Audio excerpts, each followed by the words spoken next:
Good morning, afternoon, or evening, depending on where and when you're watching this. I'm your host, Chase Majerus, and this is your weekly economic update on This Week Today, sponsored by Mutual of Omaha Mortgage. Last week marked a full decade since global financial services corporation Lehman Brothers officially declared bankruptcy, which led to a huge economic recession, what we now call the financial crisis or the mortgage crisis.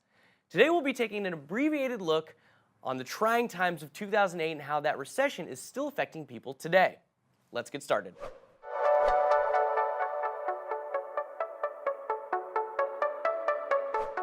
The year is 2008. Apple released its first MacBook Air. There was a huge writer's strike against Hollywood studios. The United States welcomed our first African-American president, and the world sat in disbelief as we witnessed the worst economic recession since the Great Depression of the 1930s. And as a result of machine gun-style, underregulated lending of subprime mortgages to financially underprepared and sometimes uninformed people and an already complex financial system, huge banks and lenders were forced to make dramatic financial decisions to barely stay afloat. Well, my firm offers ninja loans. No income, no job. I just leave the income section blank if I want. Corporate doesn't care. These people just want homes. The federal government had to step in and prop up the economy. About 8.7 million people lost their jobs, sending the unemployment rate soaring to 10%. So how did we get out of this? Cue in political intervention. First there was HARP, or the Home Affordable Refinance Program, in 2009. Then TARP, or Troubled Asset Relief Program, which was a group of programs created and run by the U.S. Treasury to stabilize the country's financial system, restore economic growth, and moderate foreclosures.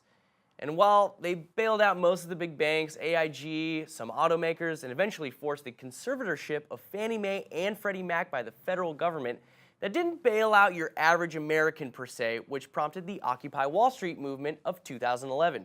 Serious regulation was in order as well when in 2010 the Dodd-Frank Wall Street Reform and Consumer Protection Act was passed to decrease various risks in the U.S. financial system and protect the American consumer. Well, here we are, 10 full years later. In 2018, things have generally returned to normal, although major cutbacks in spending on home construction for multiple years now have us with a staggeringly low housing inventory and a high demand market prompting skyrocket home prices and still low but rising interest rates. The crisis stunted U.S. economic growth so much over the last decade that it cost every man, woman, and child in the country $70,000 each in lost income, according to calculations this summer by the Federal Reserve Bank of San Francisco. For all the questions and concerns about the 2008 recession, use Google, because trust me, you do not want to be on the short end of the stick in the future, even if you don't plan on being a homeowner anytime soon.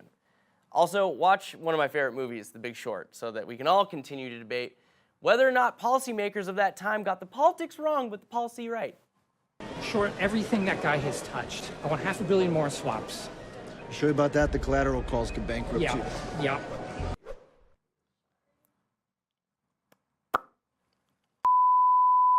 No economic calendar update this week. Sorry, folks, but that'll do it on This Week Today. To learn more about the awesome company that makes this show happen, check out mutualmortgage.com.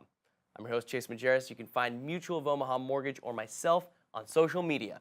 Thank you for sitting through my lecture today. Next week, we'll return to a more normal routine.